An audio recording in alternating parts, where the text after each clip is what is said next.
Hi hello नमस्ते. मी उज्ज्वला पवार या YouTube चॅनलवर तुमचं अगदी मनापासून स्वागत आहे. तर इथे मी कांद्याची पात घेतली आहे.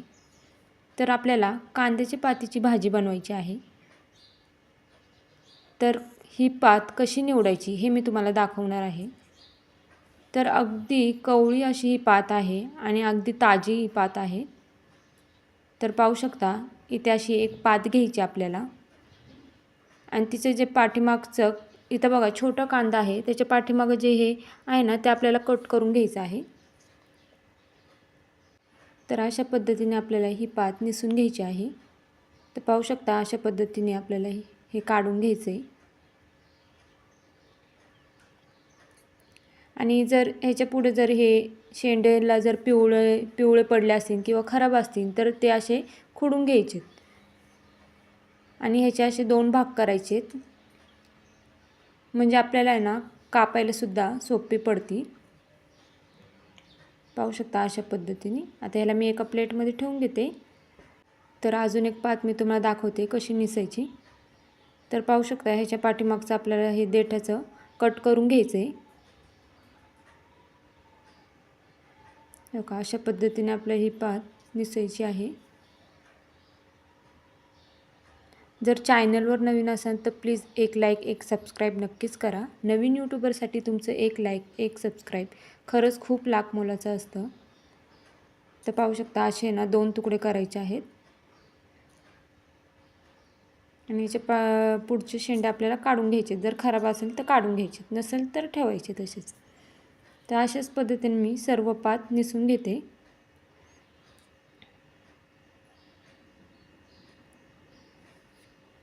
तर पाहू शकता इथं मी सर्व पात अशी एकसारखी निसून घेतली आहे. आता आपण याला आहे ना कट करून घेऊया.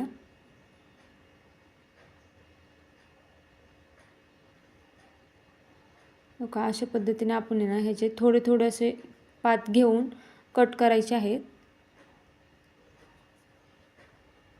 अगदी थोडी पात घेऊन आहे ना ह्याला बारीक अशी कट करून घ्यायची. जर तुम्हाला जास्त घेऊन तुम्हाला कट करता येत असेल तर जास्त घेऊन कट करा.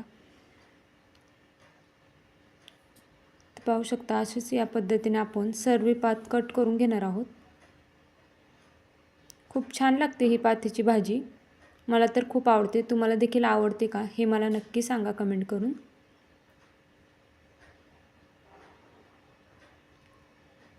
ह्या पद्धतीने आपल्याला ही पात सर्व कट करून घ्यायची आहे. तर आता ह्याला छोटे कांदे आहेत त्याच्यामुळं मी ह्या पातीसोबतच ते कट करून घेणार आहे. जर कांदा मोठा असेल तर तो सेपरेट कट करून घ्या. बारीक असा आपण फोडणीला कांदा कट करतो ना तसंच तो कांदा कट करून घ्यायचा आणि फोडणीला टाकायचा. आता हे कांदे बारीक आहेत त्याच्यामुळे मी पातीसोबतच कट करून घेते. तर पाहू शकता अशाच पद्धतीने आपल्याला सर्व पात कट करून घ्यायचे आहे.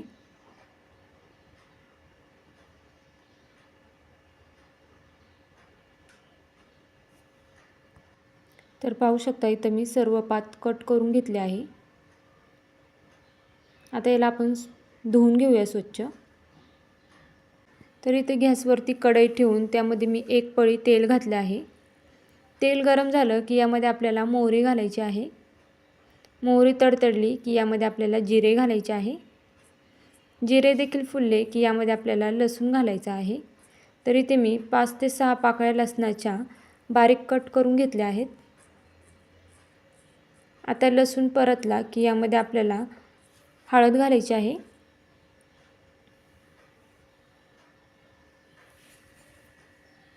आणि 1 चमचा लाल तिखट घालायचा आहे.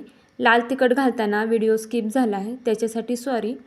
तर आता मसाला घातल्यानंतर आपल्याला यामध्ये कांद्याची पात जी आपण धुवून घेतली होती ती घट्ट अशी पिळून आपल्याला घालायची आहे, कारण की कांद्याच्या पातीला पाणी सुटतं.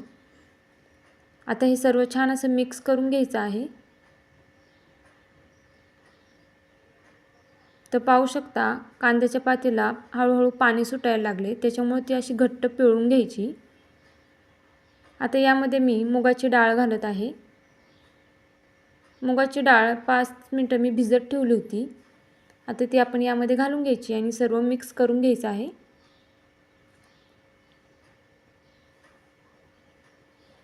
आता यामध्ये आपण चवीनुसार मीठ घालणार आहोत.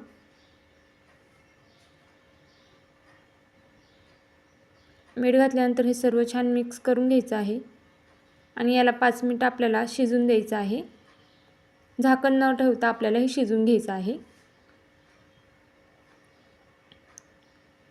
तर पाहू शकता ह्याला पाणी सुटलं आहे. ह्या पाण्यामध्येच डाळ शिजून जाणार, त्याच्यामुळे एक्स्ट्रा पाणी घालायची गरज नाही आहे आणि झाकणसुद्धा ठेवायचं नाही आहे. झाकण ठेवल्यानंतर आणखीन त्याला पाणी सुटलं जाणार.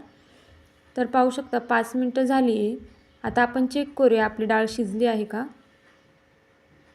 तर डाळ शिजली आहे पण थोडी कच्ची वाटते आहे, त्याच्यामुळे मी आणखीन 2 मिनिटं शिजून घेणार आहे. तर पाहू शकता 2 मिनिटं आणखीन मी शिजून घेतली आहे. आता आपण डाळ चेक करूया शिजली आहे का. तर पाहू शकता डाळ छान अशी मऊ शिजली आहे. आता आपण गॅस बंद करूया. तर कशी वाटली तुम्हाला माझी आजची ही रेसिपी हे मला कमेंट करून नक्कीच सांगा आणि तुम्ही माझे व्हिडिओ कुठून पाहताय हे देखील कमेंट करून सांगायला विसरू नका. आणि चॅनलवर नवीन असेल तर प्लीज एक लाईक एक सबस्क्राईब नक्कीच करा. नवीन यूट्यूबरसाठी तुमचं एक लाईक एक सबस्क्राईब खरंच खूप लाख मोलाचं असतं. तर भेटूया उद्या एक अशाच नवीन रेसिपीसोबत. तोपर्यंत सर्वांनी काळजी घ्या. बाय.